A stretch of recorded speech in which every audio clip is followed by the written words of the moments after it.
In this video, we are going to see the second part of The Story of an Hour, written by Kate Chopin.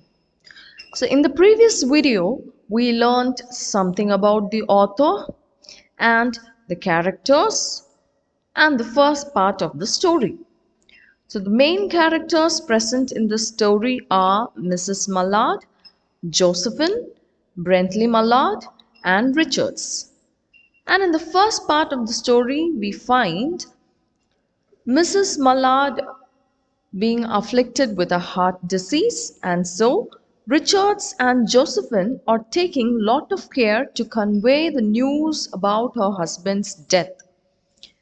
They are so afraid to tell this news to Mrs. Mallard because they believe that she may die all of a sudden because of heart attack hearing this shocking news.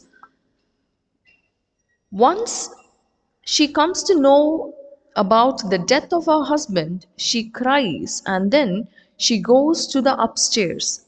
So, as I told you before, in this story, downstairs symbolizes her imprisonment, but the window on the first floor symbolizes the means to see the visions of the outside world as per her choice. So, it symbolizes her freedom.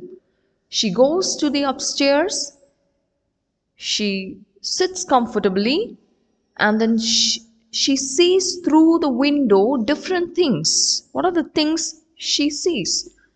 She sees the trees filled with new spring life. She is able to sense the delicious breath of rain in the air. She is able to hear the cry of a peddler, a distant song, and the twittering of the sparrows. And she can see the patches of blue sky also. When we see the description, we feel as though Louise is seeing all these things for the first time in her life. So, what do these things really imply? The new spring life, delicious breath of rain, twittering sparrows are the images used by Chopin to emphasize the beautiful, free, and ecstatic life that Louise is going to encounter post her husband's death. And the clouds parting to show patches of blue sky symbolize how the death of Brentley marks the end of the winter of her discontent. Her life will now be filled with light and color. Louis, like the trees, upquivers with life. That is what this paragraph tells us. So the winter of her life is over. Now she feels as though her life is full of life. In literature, winter always symbolizes death and decay, but spring symbolizes life. Okay, you have to keep this in mind. Then what happens? Let's read this. She sat with her head thrown back upon the cushion of the chair, quite motionless, except when a sob came up into her throat and shook her, as a child who has cried itself to sleep continues to sob in its dreams. She occasionally sobs, but we cannot say that she is extremely sad. Of course, she was sad, but now there is a change in her mood. She is able to enjoy the atmosphere, the surrounding. Now, the author describes Mrs. Mallard. She was young, with a fair, calm face, whose lines bespoke repression. Bespoke means indicated repression and even a certain strength. But now there was a dull stare in her eyes, whose gaze was fixed away off yonder on one of those patches of blue sky. So, Mrs. Mallard is gazing at the patches of the blue sky. It was not a glance of reflection, but rather indicated a suspension of intelligent thought. There was something coming to her, and she was waiting for it fearfully. So, something is coming to her, and she is waiting for it fearfully. Students, please note the story is written in past tense, and when I explain, I am explaining it in present tense to make my explanation more dramatic. Okay, what was it? What is it that's coming to her? She did not know. It was too subtle and elusive to name. So something is coming to her and she doesn't know what is it, and it is too obscure, it is too elusive, that is, it's too hard to understand or define. She herself doesn't know what is coming to her, but she felt it, but she is able to feel it creeping out of the sky, reaching towards her through the sounds, the scents, the color that filled the air. So, see, something is coming to her, creeping out of the sky. See, she is looking at the blue sky, and it reaches towards her through the sounds, a distant song, sound of a distant song, sound of the cry of a peddler. Yes, the sense, the delicious breath of rain, the color, the beautiful green color present in the trees. Okay. Now her bosom rose and fell tumultuously, that is, excitedly. She was beginning to recognize this thing that was approaching to possess her, and she was striving to beat it back with her will, as powerless as her two white, slender hands would have been. When she abandoned herself, a little whispered word escaped her slightly parted lips. She said it over and over under her breath. Free, free, free. The vacant stare and the look of terror that had followed it went from her eyes. They stayed keen and bright. Her pulses beat fast, and the coursing blood warmed and relaxed every inch of her body. So, can you understand this, students? The thing that has come to her is self identity, self empowerment, we can say. She feels empowered now, she feels so strong now. Okay, and she believes that she is not a dependent on anybody anymore. Because Mr. Mallard is gone, she feels as though she is completely free. Okay, she did not stop to ask if it were or were not a monstrous joy that held her. And she doesn't care about all these things. She has just received the news about her husband's death, and obviously, in a society where we live, it is considered as a monstrous thought. But she doesn't want to think about all these things, okay? And she is relaxed, every inch of her body is relaxed, and her eyes are keen and bright now. She is able to enjoy the things present around her for the first time in her life, okay? Maybe we can say after her marriage. A clear and exalted perception enabled her to dismiss the suggestion as trivial. She knew that she would weep again when she saw the kind, tender hands folded in death, the face that had never looked save with love upon her, fixed and grey and dead. She very well knows that she is going to cry when she sees the dead body of her husband. But what makes her happy is the things she could imagine will happen after her husband is buried. Okay, see this sentence, but she saw beyond that bitter moment a long procession of years to come that would belong to her absolutely. And she opened and spread her arms out to them in welcome. So, what does it mean? So, she sees beyond that bitter moment. That bitter moment refers to the death of Mr. Mallard. So, after his burial, what is going to happen? She is going to live for a long time. She is going to live for many years, which would belong only to her. Okay, which means there is no need for her to live for the sake of her family, for the sake of her husband. We do not have any idea whether she has children or not. It is not mentioned, so we can say that she doesn't have any children. So she feels that she can live for herself hereafter.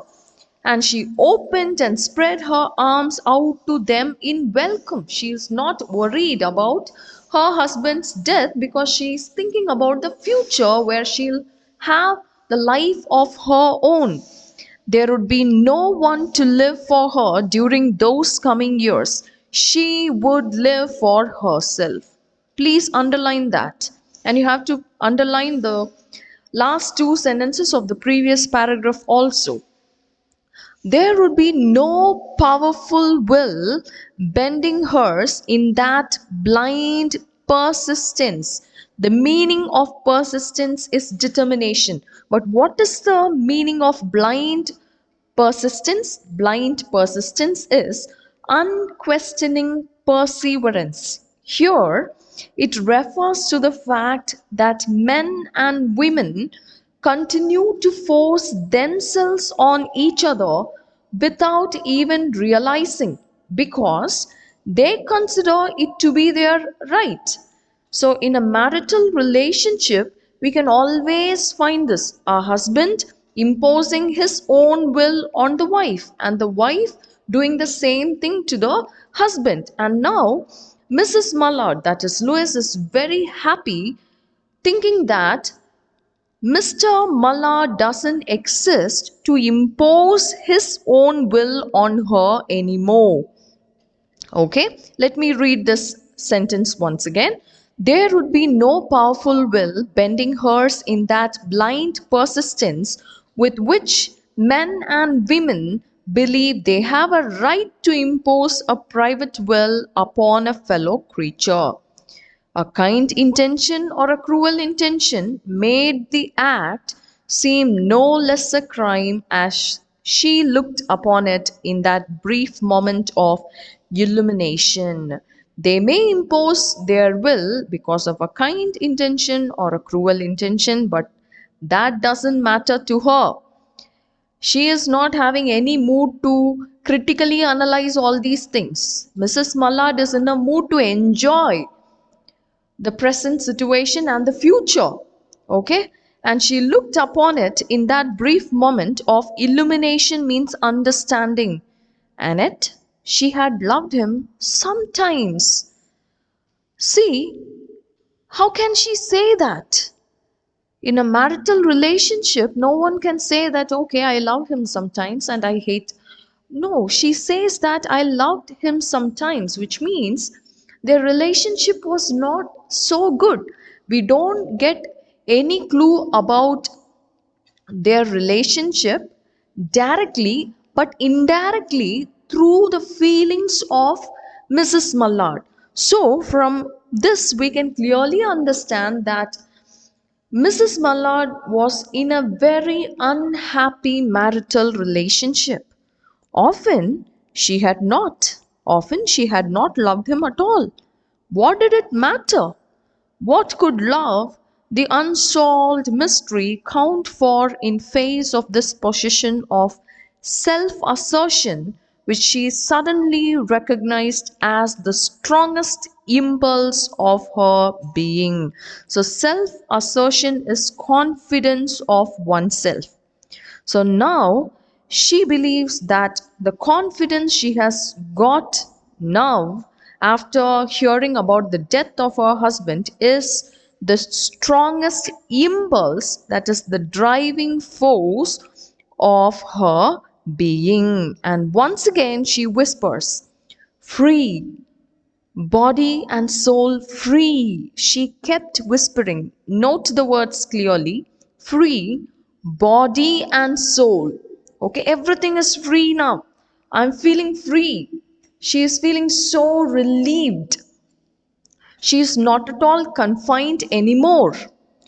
Josephine was kneeling before the closed door with her lips to the keyhole, imploring for admission, begging to Mrs. Lewis to allow her to enter into the room. Please open the door. She is begging. Lewis, open the door. Do you find a difference here, students? See, in the previous page, we found Lewis being addressed as Mrs. Mallard, but now Josephine is calling her as Lewis. Okay? Lewis, open the door. I beg, open the door. You will make yourself ill. What are you doing, Lewis? For heaven's sake, open the door so we can find the mindset of Josephine. Josephine thinks that she may do something, she may harm herself. Okay, but we know what's happening in her mind, right? Go away. I'm not making myself ill. No, she was drinking in a very elixir of life through that open window. So she is so reluctant to open the door because she is drinking in a very elixir of life. Elixir is a magical liquid that can cure illness or extend life. Okay, her fancy was running riot. That is, Louis's fancy, imagination was running wildly along those days ahead of her. So she is thinking of her future. Spring days and summer days and all sorts of days that would be her own. She breathed a quick prayer, underline this, that life might be long. It was only yesterday she had thought with a shudder, that is, with a shiver, that life might be long. So, underline these two sentences, students. So, it was yesterday, with fear, she was thinking that life might be long, but now she is praying that life must be long. Can you understand, students? Yesterday, her husband was alive and she did not want to live long. But now, her husband is dead, so she wants to have a long life. Okay? She arose at length and opened the door to her sister's importunities, that is, a repeated or annoying request. There was a feverish triumph in her eyes, and she carried herself unwittingly, unintentionally, like a goddess of victory. She clasped her sister's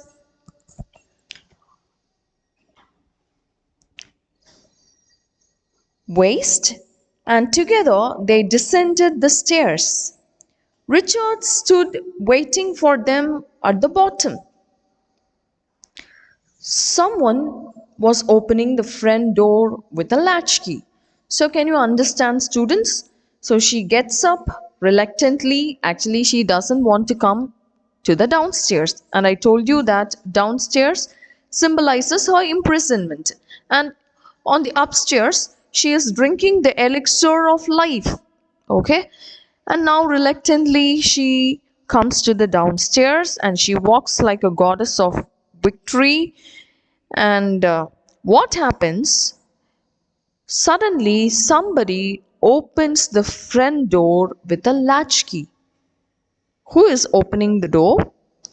It was Brentley Mallard who entered, a little travel stained, composedly, that is, calmly, carrying his grip sack, that is, traveler's bag, and umbrella.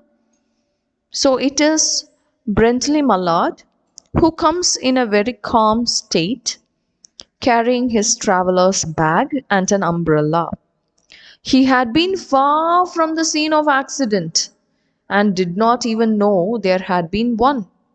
So Brentley Mallard is not even aware of the accident that had happened. He stood amazed at Josephine's piercing cry, at Richard's quick motion to screen him from the view of his wife. So, what is happening here? Richards tries to use his common sense. He wants to screen Brentley Mallard from the view of Mrs. Mallard, that is Lewis. Why?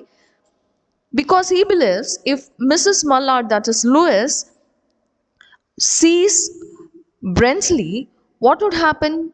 She may contract a heart attack or some kind of thing like that, because already she is having heart problem. Okay, so shocking news and sad news as well as happy news may cause something, some what to say, people with hypertension and all heart problem, they should not be exposed to very sad and happy news, because being sad and being happy may kill them. Okay, so Richards is trying to screen Brentley Mallard, but he is too slow to do that.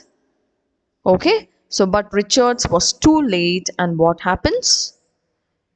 Mrs. Lewis faints, she collapses.